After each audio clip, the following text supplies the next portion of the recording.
É uma honra para mim ter um livro desse com tanto conteúdo em mãos. Então eu agradeço novamente a Veneta por ter me mandado esse livro maravilhoso. Hoje o primeiro capítulo é mais do que especial. Hoje o primeiro capítulo é de As Bolcheviques. Então, primeiros capítulos de livros que vocês deveriam ler. Bom, esse livro ele traz a história de mulheres revolucionárias que fizeram uma revolução durante a Rússia czariana.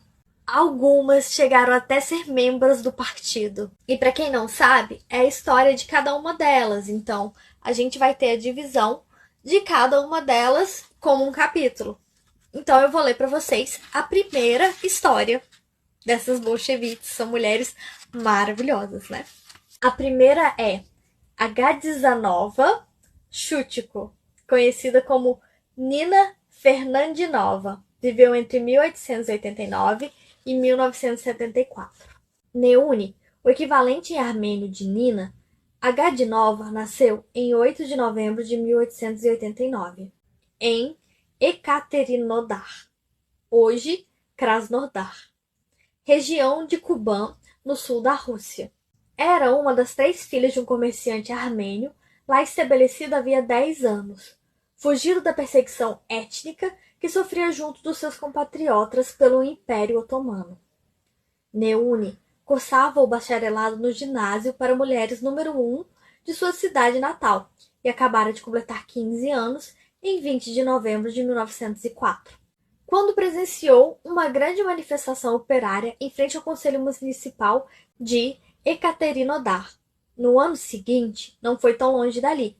No porto de Odessa, aconteceu o motim dos marinheiros do encouraçado Potemkin, um dos momentos mais marcantes na Revolução de 1905. Influenciada por esses acontecimentos, no final do ano seguinte, quando acabava de completar 17 anos, ingressou no Partido Operário Social Democrata da Rússia, o Partido dos Marxistas no Império Czarista. Dedicou-se, então, a dirigir círculos de propaganda entre os operários de uma fábrica de tijolos e de uma panificadora. Nessa época, Neune estudava para se tornar professora, mas devido às atividades políticas, os pais de suas companheiras solicitaram que a expulsassem do instituto. Órfã de pai e mãe, mudou-se para a casa de parentes na cidade de Voronezh, a meio caminho entre Ekaterinodar e Moscou, onde completou o curso e estudou música. Em 1909, retornou à sua cidade natal, onde trabalhou tocando piano no cinema dos irmãos Bomer. Dizia-se que aproveitava a escuridão da sala de cinema para organizar encontros clandestinos entre militantes. No final do verão de 1909, mudou-se para Moscou. Foi estudar filosofia e história. No entanto, logo deixou a universidade para se dedicar totalmente à militância. Russificou seu nome de Neune para Nina e foi organizadora clandestina em cidades industriais da região, como Voronezh, Oriol e Ivanovo.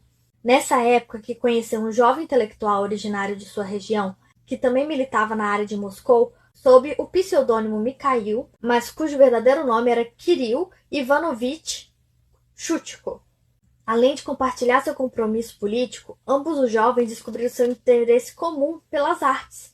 Shutiko era dramaturgo e amigo íntimo do pintor Kazimir Malevich, com quem havia participado da Revolução de 1905. Por volta de 1913, quando foram deportados para a localidade siberiana de Ust-Kulum, Nina e Kirill se casaram. Por isso, de acordo com o costume russo, Shutiko passou a ser o sobrenome legal de ambos.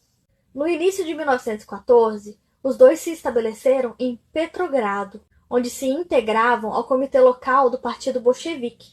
Nele, militantes como Concórdia Samoilova, Praskovia Kudely, Feodósia Drabikina e Ana Elizarova, irmã mais velha de Lenin, preparavam o lançamento de uma revista especial para operárias intitulada Rabotnitsa.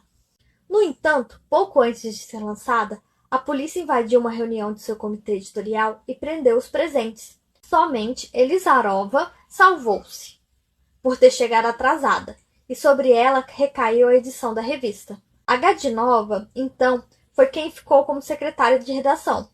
Durante os meses seguintes, as duas puderam editar vários números da revista, até que no verão a publicação foi proibida após a entrada da Rússia na Primeira Guerra Mundial.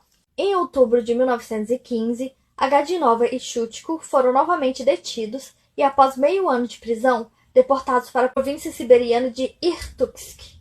Passado um ano, os dois fugiram e regressaram clandestinamente a Petrogrado. Lá, sob identidade falsa, Nina começou a trabalhar como operadora de máquina na fábrica de Novi Promet.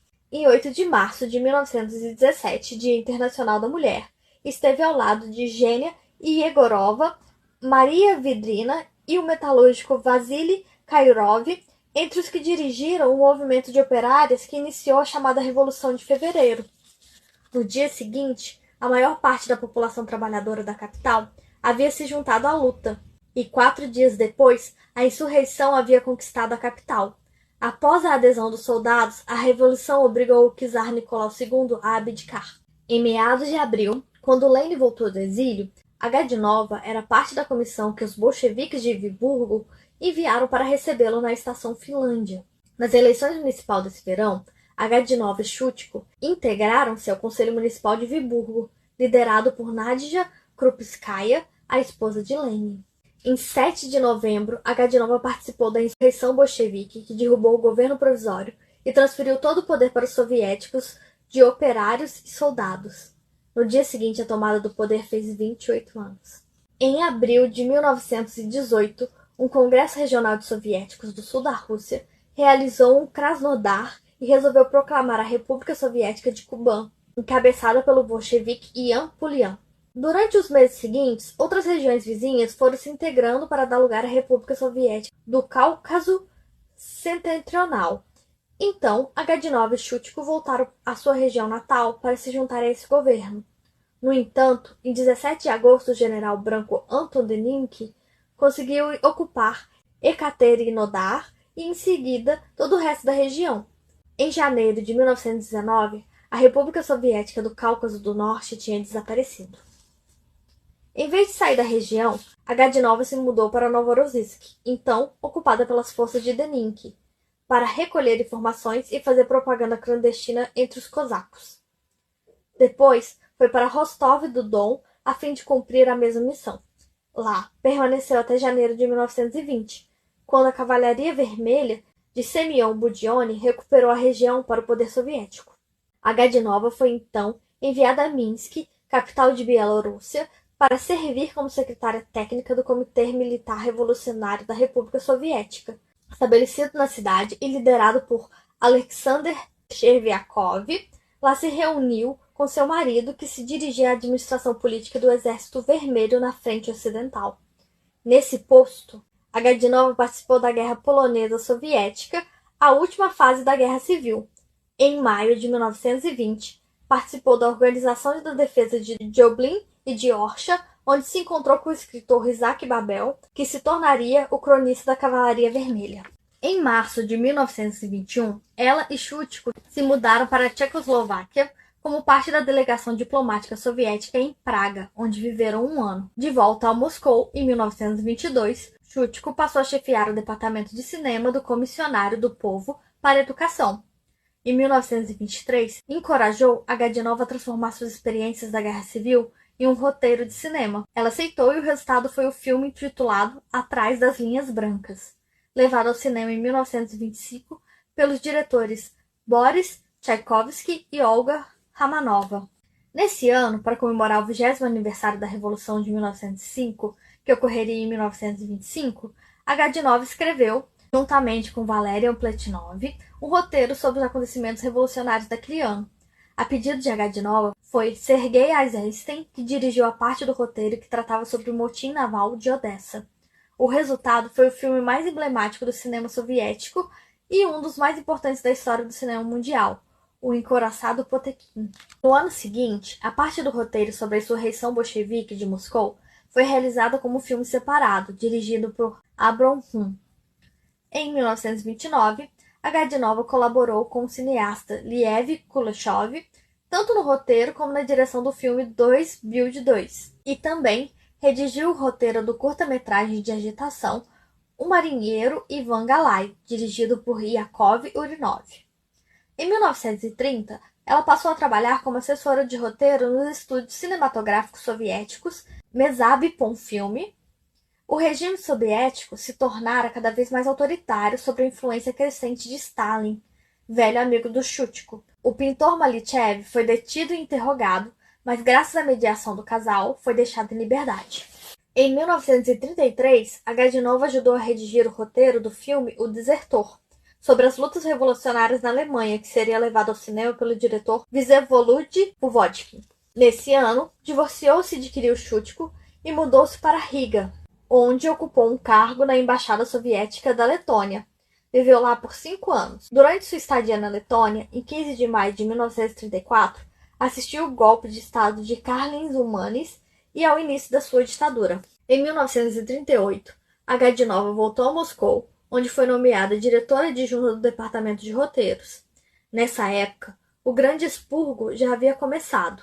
Em 23 de outubro desse ano, seu ex-marido Shutiko foi preso, acusado de trotskismo e condenado a 8 anos de prisão. A Gadinova esforçou-se em vão por conseguir sua libertação. Shutiko seria executado em 1941. Além dele, estiveram entre as vítimas dos expurgos seus camaradas do Comitê Bolchevique de Viborgo, Genia Yegorova e Vassily Kayurov, seu chefe na República Soviética do Kuban, Ian Pulan, o da República Soviética Bielorrússia, Alexar Tcherviakov, que foi levado ao suicídio, e o escritor Isaac Babel. Conforme lembra Eisenstein em suas memórias, a Gadinova passou daqueles anos tentando ajudar os velhos bolcheviques perseguidos.